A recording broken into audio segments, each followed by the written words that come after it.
ലൂക്ക എഴുതിയ സുവിശേഷം അധ്യായം 13. പശ്ചാത്തപിക്കുന്നില്ലെങ്കിൽ നാശം. ഗലീലിയക്കാരായ ഏതാനും പേരുടെ ബലികളിൽ അവരുടെ രക്തം കൂടി പീലാത്തോസ് കലർത്തിയ വിവരം ആ സമയത്ത് അവിടെയുണ്ടായിരുന്ന ചിലർ അവനെ അറിയിച്ചു. അവൻ ചോദിച്ചു, ഇവയെല്ലാം അനുഭവിച്ചതുകൊണ്ട് അവർ മറ്റെല്ലാ ഗലീലിയക്കാരെയും കൂടുതൽ പാപികളായിരുന്നു എന്ന് നിങ്ങൾ കരുതുന്നുവോ? അല്ല എന്ന് ഞാൻ പറയുന്നു.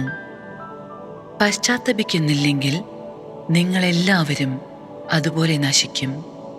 അഥവാ സിലോഹായിലെ ഗോപുരം ഇടിഞ്ഞു വീണ് കൊല്ലപ്പെട്ട ആ 18 പേർ അന്ന് ജെറുസലേമിൽ വസിച്ചിരുന്ന എല്ലാവരേക്കാൾ കുറ്റക്കാരായിരുന്നു എന്ന് നിങ്ങൾ വിചാരിക്കുന്നുവോ? അല്ല എന്ന് ഞാൻ പറയുന്നു. പശ്ചാത്തപിക്കുന്നില്ലെങ്കിൽ നിങ്ങളെല്ലാവരും അതുപോലെ നശിക്കും. ഫലം തരാത്ത അത്തിവൃക്ഷം. അവൻ ഈ ഉപമ പറഞ്ഞു. ഒരുവൻ മുന്തിരിത്തോട്ടത്തിൽ ഒരു അത്തിവൃക്ഷം നട്ടുപിടിപ്പിച്ചു.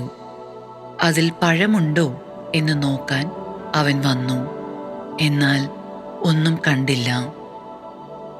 അപ്പോൾ അവൻ കൃഷിക്കാരനോട് പറഞ്ഞു, 3 വർഷമായി ഞാൻ ഈ അത്തിവൃക്ഷത്തിൽ നിന്ന് ഫലം അന്വേഷിച്ചു വരുന്നു, ഒന്നും കാണുന്നില്ല.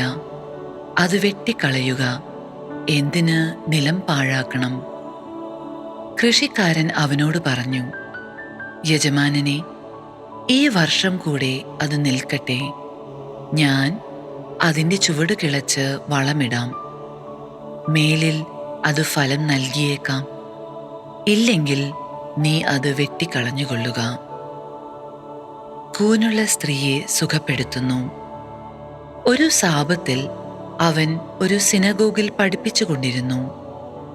18 വർഷമായി ഒരു ആത്മാവ് ബാധിച്ച് രോഗിണിയായി നിവർന്നു നിൽക്കാൻ സാധിക്കാത്ത വിധം കൂനിപ്പോയ ഒരുവൾ അവിടെയുണ്ടായിരുന്നു.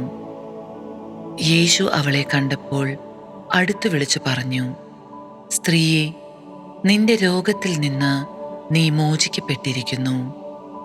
അവൻ അവളുടെ മേൽ കൈകൾ വെച്ചു. തൽക്ഷണം അവൾ നിവർന്നു നിൽക്കുകയും ദൈവത്തെ സ്തുതിക്കുകയും ചെയ്തു. യേശു സാബത്തിൽ രോഗം സുഖപ്പെടുത്തിയതിൽ കോപിച്ച് സിനഗോഗ് അധികാരി ജനങ്ങളോട് പറഞ്ഞു, ജോലി ചെയ്യാവുന്ന 6 ദിവസങ്ങൾ ഉണ്ട്. ആ ദിവസങ്ങളിൽ വന്ന് രോഗശാന്തി നേടിക്കൊള്ളുക. സാബത്ത് ദിവസം പാടില്ല. അപ്പോൾ കർത്താവ് പറഞ്ഞു, കപടനാട്യക്കാരെ, നിങ്ങൾ ഓരോരുത്തരും സാബത്തിൽ കാളയെയോ കഴുതയെയോ തൊഴുത്തിൽ നിന്നഴിച്ച് വെള്ളം കുടിപ്പിക്കാൻ കൊണ്ടുപോകുന്നില്ലേ?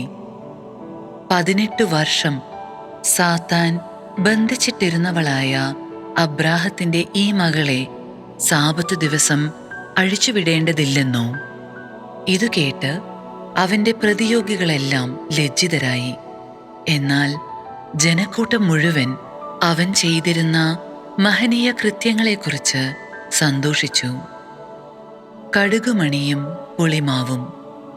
അവൻ പറഞ്ഞു, ദൈവരാജ്യം എന്തിനോട് സദൃശമാണ്? എന്തിനോട് ഞാൻ അതിനെ ഉപമിക്കും? അത് ഒരുവൻ തൻ്റെ തോട്ടത്തിൽ പാകിയ കടുകുമണിക്ക് സദൃശമാണ്. അത് വളർന്ന് മരമായി. ആകാശത്തിലെ പക്ഷികൾ അതിൻ്റെ ശാഖകളിൽ ചേക്കേറി. അവൻ വീണ്ടും പറഞ്ഞു, ദൈവരാജ്യത്തെ എന്തിനോടാണ് ഞാൻ ഉപമിക്കേണ്ടത്? ഒരു സ്ത്രീ 3 അളവ് മാവിൽ അത് മുഴുവൻ പുളിക്കുവോളം ചേർത്തു വെച്ച പുളിപ്പ് പോലെയാണത്. ഇടുങ്ങിയ വാതിൽ. പട്ടണങ്ങളിലും ഗ്രാമങ്ങളിലും പഠിപ്പിച്ചുകൊണ്ട് അവൻ ജെറുസലേമിലേക്ക് യാത്ര ചെയ്യുകയായിരുന്നു. ഒരുവൻ അവനോട് ചോദിച്ചു, കർത്താവേ, രക്ഷ പ്രാപിക്കുന്നവർ ചുരുക്കമാണോ? അവൻ അവരോട് പറഞ്ഞു, ഇടുങ്ങിയ വാതിലിലൂടെ പ്രവേശിക്കുവാൻ പരിശ്രമിക്കുവിൻ. ഞാൻ നിങ്ങളോട് പറയുന്നു, അനേകം പേർ പ്രവേശിക്കാൻ ശ്രമിക്കും, എന്നാൽ അവർക്ക് സാധിക്കുകയില്ല. വീട്ടുടമസ്ഥൻ എഴുന്നേറ്റ് വാതിൽ അടച്ചു കഴിഞ്ഞാൽ പിന്നെ നിങ്ങൾ പുറത്തുനിന്ന് കർത്താവേ, ഞങ്ങൾക്ക് തുറന്നു തരണമേ എന്നു പറഞ്ഞ് വാതിൽക്കൽ മുട്ടാൻ തുടങ്ങും. അപ്പോൾ അവൻ നിങ്ങളോട് പറയും, നിങ്ങൾ എവിടെ നിന്നാണെന്ന് ഞാൻ അറിയുന്നില്ല. അപ്പോൾ നിങ്ങൾ പറയും, നിന്റെ സാന്നിധ്യത്തിൽ ഞങ്ങൾ ഭക്ഷിക്കുകയും പാനം ചെയ്യുകയും ഞങ്ങളുടെ തെരുവുകളിൽ നീ പഠിപ്പിക്കുകയും ചെയ്തിട്ടുണ്ട്. എന്നാൽ അവൻ പറയും, നിങ്ങൾ എവിടെ നിന്നാണെന്ന് ഞാൻ അറിയുന്നില്ല. അനീതി പ്രവർത്തിക്കുന്ന നിങ്ങൾ എന്നിൽ നിന്ന് അകന്നു പോകുവിൻ. അബ്രാഹവും ഇസഹാക്കും യാക്കോബും സകല പ്രവാചകന്മാരും ദൈവരാജ്യത്തിൽ ഇരിക്കുന്നതായും നിങ്ങൾ പുറന്തള്ളപ്പെടുന്നതായും കാണുമ്പോൾ നിങ്ങൾ വിലപിക്കുകയും പല്ലിറുമുകയും ചെയ്യും. കിഴക്കുനിന്നും പടിഞ്ഞാറുനിന്നും വടക്കുനിന്നും തെക്കുനിന്നും ജനങ്ങൾ വന്ന് ദൈവരാജ്യത്തിൽ വിരുന്നിനിരിക്കും. അപ്പോൾ മുൻപന്മാരാകുന്ന പിൻപന്മാരും പിൻപന്മാരാകുന്ന മുൻപന്മാരും ഉണ്ടായിരിക്കും. ജെറുസലേമിനെക്കുറിച്ചുള്ള വിലാപം. അപ്പോൾ തന്നെ ചില ഫരിസേയർ വന്ന് അവനോട് പറഞ്ഞു, ഇവിടെ നിന്ന് പോവുക, ഹേറോദോസ് നിന്നെ കൊല്ലാൻ ഒരുങ്ങുന്നു. അവൻ പറഞ്ഞു, നിങ്ങൾ പോയി ആ കുറുക്കനോട് പറയുവിൻ, ഞാൻ ഇന്നും നാളെയും പിശാചുക്കളെ പുറത്താക്കുകയും രോഗശാന്തി നൽകുകയും ചെയ്യും. 3-ാം ദിവസം എൻ്റെ ദൗത്യം ഞാൻ പൂർത്തിയാക്കിയിരിക്കും. എങ്കിലും ഇന്നും നാളെയും മറ്റന്നാളും ഞാൻ എൻ്റെ യാത്ര തുടരേണ്ടിയിരിക്കുന്നു.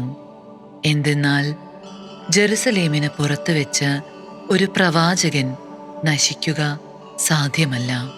ജെറുസലേം, ജെറുസലേം, പ്രവാചകന്മാരെ കൊല്ലുകയും നിന്റെ അടുത്തേക്ക് അയക്കപ്പെടുന്നവരെ കല്ലെറിയുകയും ചെയ്യുന്നവളെ, പിടക്കോഴി കുഞ്ഞുങ്ങളെ ചിറകിൻ കീഴ് ചേർത്തു നിർത്തുന്നതുപോലെ നിന്റെ സന്താനങ്ങളെ ഒന്നിച്ചു ചേർക്കുന്നതിന് ഞാൻ എത്രയോ പ്രാവശ്യം ആഗ്രഹിച്ചു, പക്ഷേ നിങ്ങൾ സമ്മതിച്ചില്ല.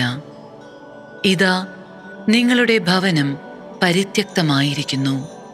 ഞാൻ നിങ്ങളോട് പറയുന്നു, കർത്താവിൻ്റെ നാമത്തിൽ വരുന്നവൻ അനുഗ്രഹീതൻ എന്ന് നിങ്ങൾ പറയുന്നതുവരെ നിങ്ങൾ എന്നെ കാണുകയില്ല.